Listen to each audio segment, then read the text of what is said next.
Assalamualaikum warahmatullahi wabarakatuh, Ibu Rukia dan Ibu Windy Dwi Andika dan teman-teman sekalian. Pertama-tama marilah kita haturkan puji syukur kepada Allah Subhanahu wa Ta'ala karena telah memberikan rahmat kesehatan hingga saat ini. Baiklah, adapun materi yang akan kami bahas tentang keterampilan sosial anak usia dini. Sebelumnya, perkenalkan, nama saya Anjeli Ulandari. Saya di sini sebagai moderator dalam presentasi kali ini, dan perkenalkan nama-nama kelompok kami. Itu ada Amanah Aulia Dewi, Meti Arni, Devina Adelia Putri, Rara Tri Antika, Lutfiana Rahmawati, Rara Zatira, Julia Rizky Pratiwi, Periska Apriani, Rani, dan saya sendiri Anjeli Ulandari. Baiklah, kepada teman-teman sekalian dipersilakan untuk mempresentasikannya. Keterampilan sosial adalah kecakapan dalam penyesuaian yang memungkinkan anak dapat bergaul dengan teman-temannya. Dalam Susanto 2011, dalam Gunarsa 2007, mengartikan bahwa keterampilan sosial adalah kemampuan seseorang untuk menyesuaikan diri melalui bergaul dengan orang lain. Anak yang memiliki hubungan baik dengan orang lain mencirikan bahwa dirinya bisa menjalin pergaulan secara menyenangkan. Dalam Adistiasari 2013 menyatakan bahwa keterampilan sosial merupakan cara anak dalam berinteraksi dengan orang lain, baik dilihat dari bentuk perilaku maupun dalam bentuk komunikasi untuk menyesuaikan diri terhadap lingkungan sekitarnya. Jenis-jenis keterampilan menurut Harlock 1996, pola-pola perilaku sosial yang ditampilkan anak-anak adalah sebagai berikut. Yang pertama, meniru. Agar sama dengan kelompok, anak meniru sikap dan perilaku orang lain yang sangat dikaguminya. Yang kedua, persaingan. Keinginan untuk mengungguli dan mengalahkan orang lain tampak pada usia 4 tahun. Ini dimulai di rumah dan kemudian berkembang dalam bermain dengan anak di luar rumah. Yang ketiga, kerjasama. Pada akhir tahun ketiga, bermain kooperatif dan kegiatan kelompok mulai berkembang dan meningkatkan baik dalam frekuensi maupun lamanya berlangsung, bersamaan dengan meningkatnya kesempatan untuk bermain dengan anak lain. Yang keempat, simpati. Karena simpati membutuhkan pengertian tentang perasaan-perasaan dari emosi orang lain, maka hal ini hanya kadang-kadang timbul sebelum 3 tahun. Semakin banyak kontak bermain, semakin cepat simpati akan berkembang. Dukungan sosial.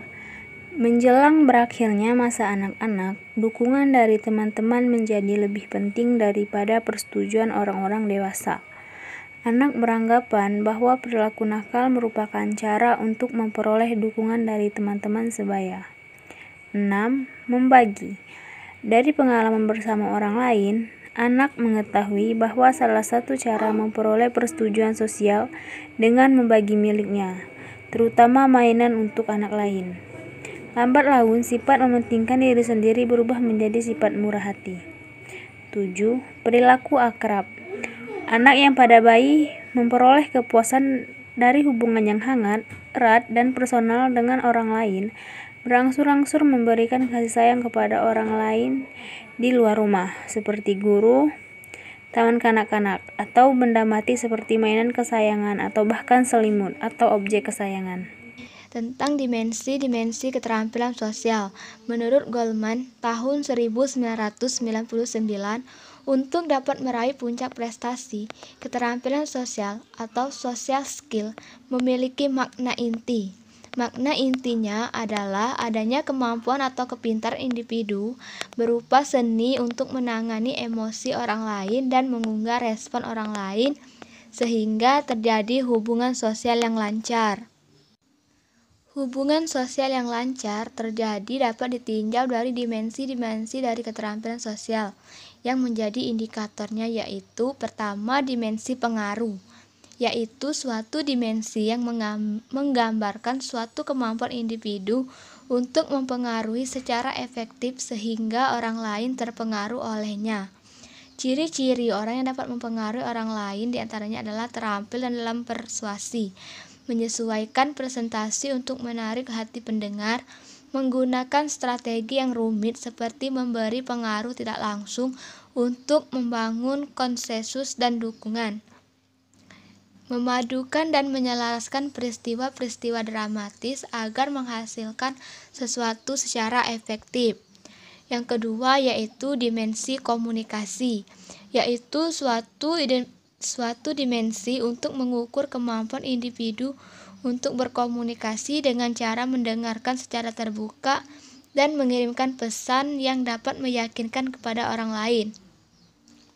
Menurut Daniel Goleman, tahun 1999, ciri-ciri orang yang mempunyai keterampilan dalam berkomunikasi antara lain yaitu 1. Efektif dalam memberi dan menerima, menyertakan isyarat emosi dalam pesan-pesan mereka. Yang kedua, menghadapi masalah-masalah sulit tanpa ditunda.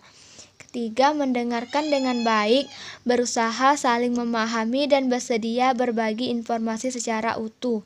Yang keempat, menggalakkan komunikasi terbuka dan tetap bersedia menerima kabar buruk sebagaimana kabar baik. Yang ketiga yaitu dimensi manajemen konflik, yaitu dimensi yang menggambarkan suatu kemampuan individu dalam mengelola konflik dengan cara merundingkan dan mengidentifikasi potensi konflik untuk diselesaikan secara terbuka dengan prinsip solusi. Pertikaian yang berakibat adanya konflik sangat menyusahkan jika tidak segera ditangani. Seseorang yang bisa menyelesaikan masalah dengan baik tanpa banyak yang dirugikan, maka orang tersebut berarti mempunyai manajemen konflik yang bagus.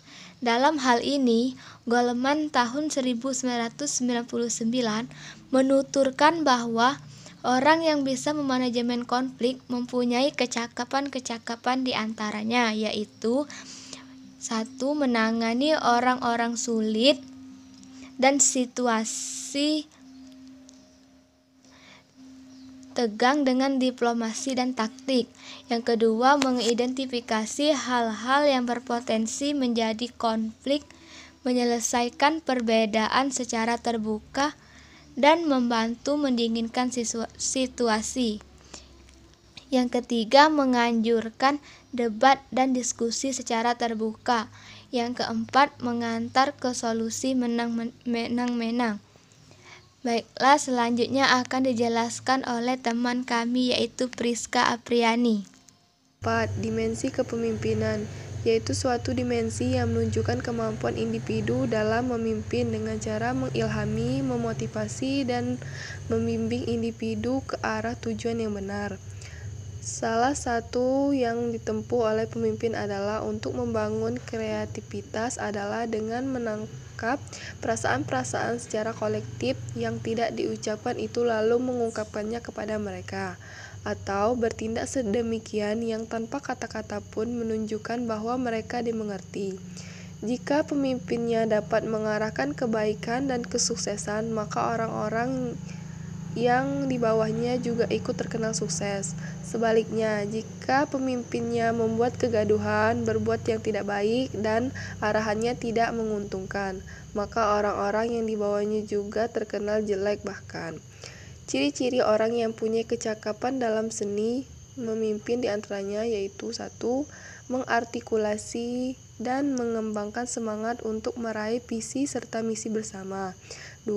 Melangkah di depan untuk memimpin bila diperlukan, tidak peduli sedang di mana. 3. Memandu kinerja orang lain namun tetap memberikan tanggung jawab kepada mereka dan memimpin lewat teladan. 5. Dimensi katalisator perubahan, yaitu suatu dimensi yang menggambarkan kemampuan individu berperan sebagai katalisator perubahan dengan cara menganalisasi dan mengelola perubahan untuk menyadarkan orang lain akan perlunya perubahan dan dihilangkannya hambatan.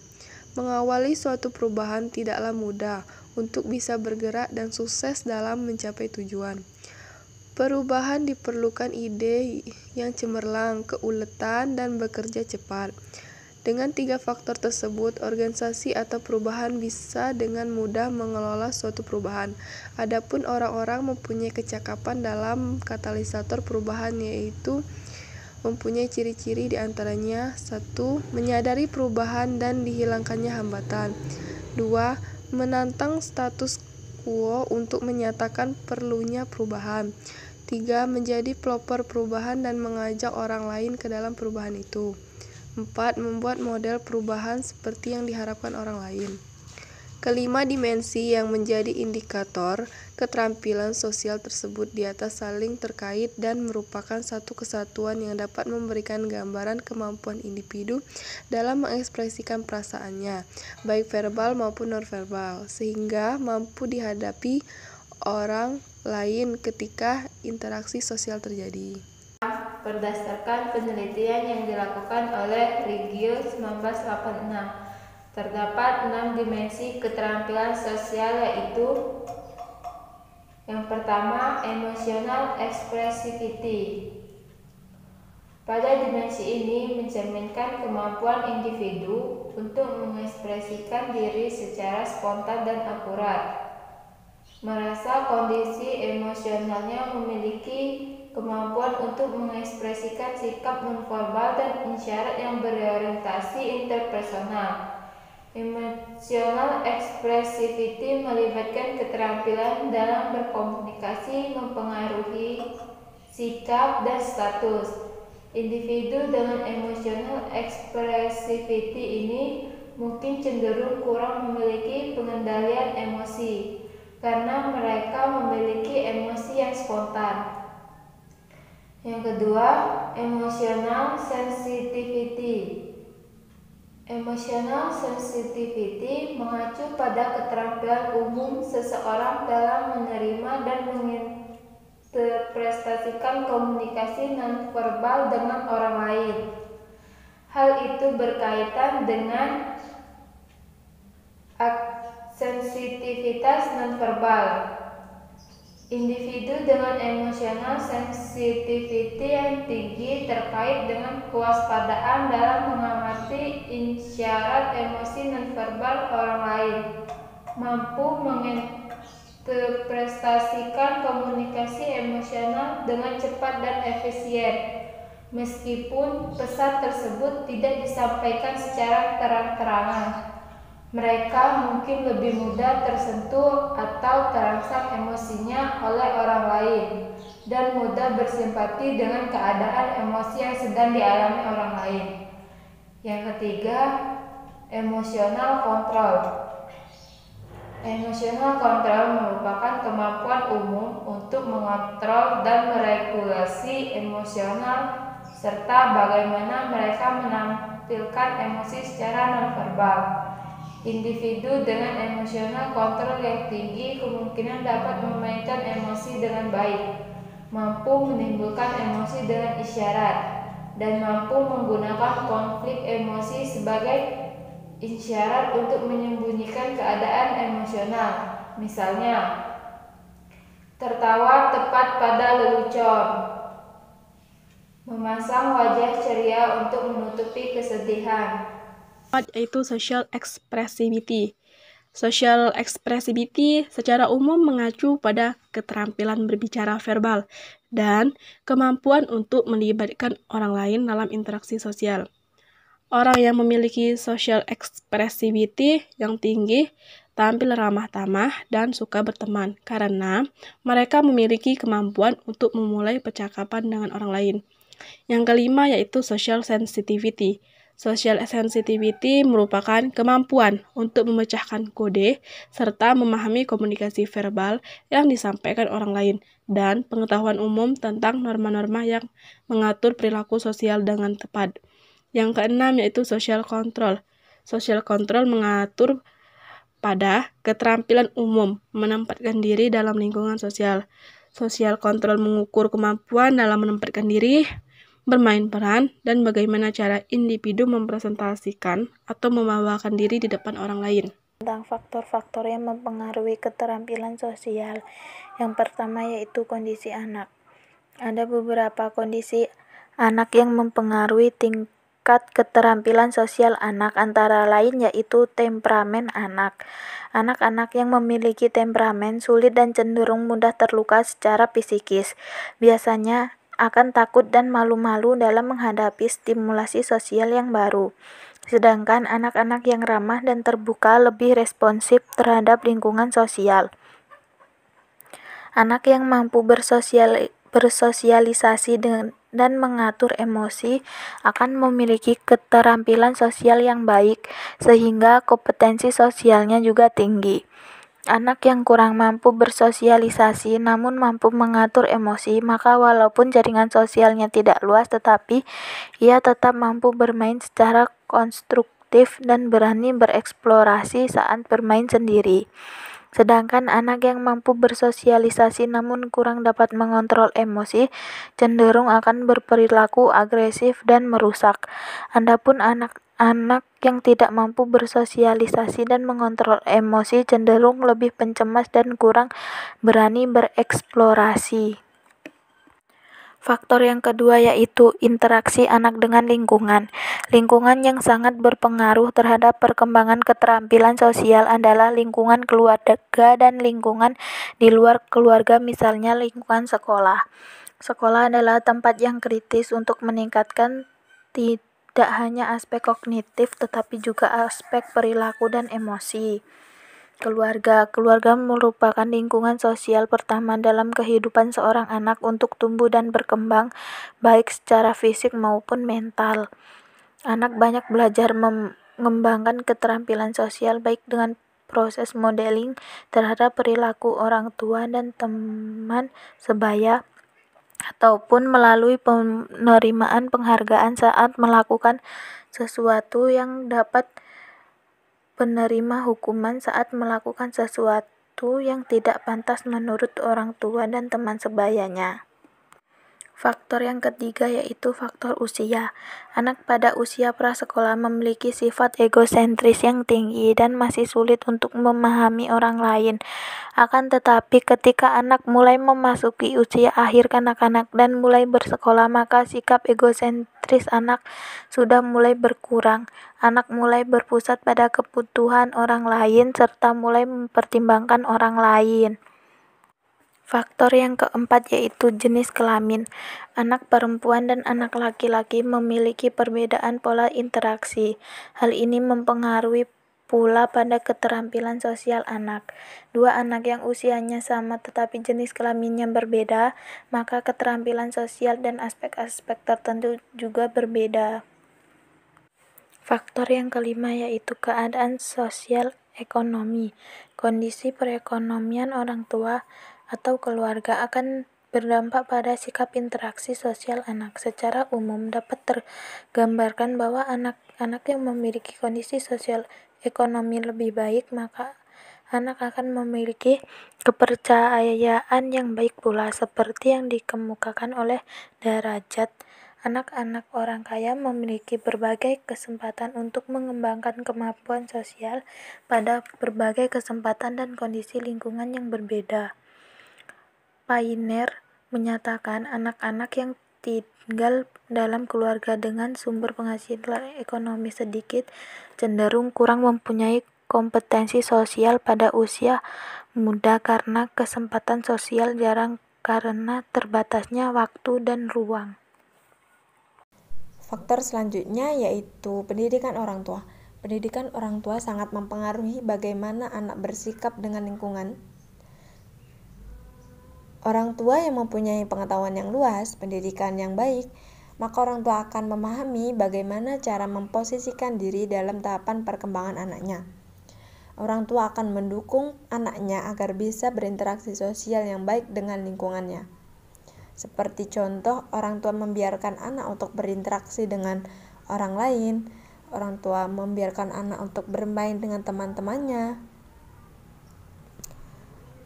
Dan sebaliknya, apabila orang tua tidak mengetahui akan kebutuhan anak untuk berinteraksi dengan lingkungan sosialnya, maka orang tua akan selalu membatasi anak untuk melakukan eksplorasi sosial di lingkungan rumahnya. Seperti melarang anak untuk bermain di luar rumah, melarang anak untuk bermain dengan teman-temannya, Hal itu akan menyebabkan anak menjadi anak yang pendiam dan pemalu keesokan harinya. Faktor selanjutnya yaitu faktor jumlah saudara. Menurut Downey and Kandrom tahun 2008 menyatakan bahwa keterampilan sosial dan interpersonal anak mempunyai pengaruh positif melalui interaksi dengan saudara kandung di rumah. Dan keterampilan itu menjadi lebih berguna saat anak berada di luar rumah. Hasil penelitiannya menunjukkan bahwa para guru menilai siswa yang mempunyai satu saudara kandung mempunyai keterampilan interpersonal lebih baik dibandingkan yang tidak mempunyai saudara kandung. Sebelumnya, apa sih yang dimaksud dengan keterampilan interpersonal? Menurut DeVito tahun 2013 menyatakan bahwa keterampilan interpersonal yaitu suatu kecakapan atau kemampuan komunikasi yang dilakukan secara tatap muka antara dua orang atau di antara sekelompok kecil dengan adanya beberapa efek dan timbal balik, serta melibatkan sikap jujur, tanggung jawab, dan melibatkan perasaan terhadap orang lain. Faktor selanjutnya yaitu struktur keluarga. Hasil penelitian yang dilakukan Hastuti tahun 2009 membandingkan antara keluarga besar dan keluarga inti terhadap perkembangan psikososial anak, di mana hasil uji statistik menyatakan besaran keluarga tidak menunjukkan perbedaan yang signifikan terhadap perkembangan psikososial anak. Jadi, keluarga inti lebih besar kemungkinan dapat mengembangkan aspek perkembangan anak daripada keluarga besar yang belum tentu dapat mengembangkan aspek perkembangan anak di dalam rumah. Selanjutnya yaitu faktor pekerjaan. Hasil penelitian yang dilakukan oleh Liebling tahun 2004 yang menyatakan bahwa pada kondisi ibu bekerja di luar rumah mengakibatkan waktu bertemu dengan anak menjadi sedikit, sehingga ibu tidak bisa memaksimalkan dalam mendidik dan membimbing anak, sehingga itu menyebabkan dan berpengaruh terhadap keterampilan sosial anak. Baiklah, saya akan menyimpulkan dari materi yang dipaparkan oleh teman-teman saya. Kesimpulannya, keterampilan sosial berasal dari kata keterampilan dan sosial. Secara umum, keterampilan sosial merupakan perilaku interpersonal yang kompleks. Menurut Susanto 2011, keterampilan sosial adalah kecakapan dalam penyesuaian yang memungkinkan anak dapat bergaul dengan teman-temannya. Jenis-jenis keterampilan sosialnya terdiri 1. Itu empati, 2. Kemurahan hati, 3. Kerjasama, 4. Memberikan bantuan, 5. Faktor-faktor yang mempengaruhi keterampilan sosial.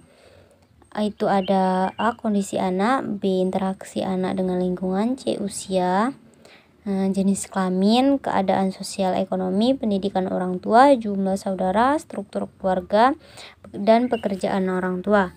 Demikian presentasi kelompok kami. Marilah kita ucapkan alhamdulillah. Saya sebagai moderator mohon maaf atas kekurangan, dan apabila ada salah kata kepada saya mohon maaf, kepada Allah saya mohon ampun. Saya akhiri. Wassalamualaikum warahmatullahi wabarakatuh.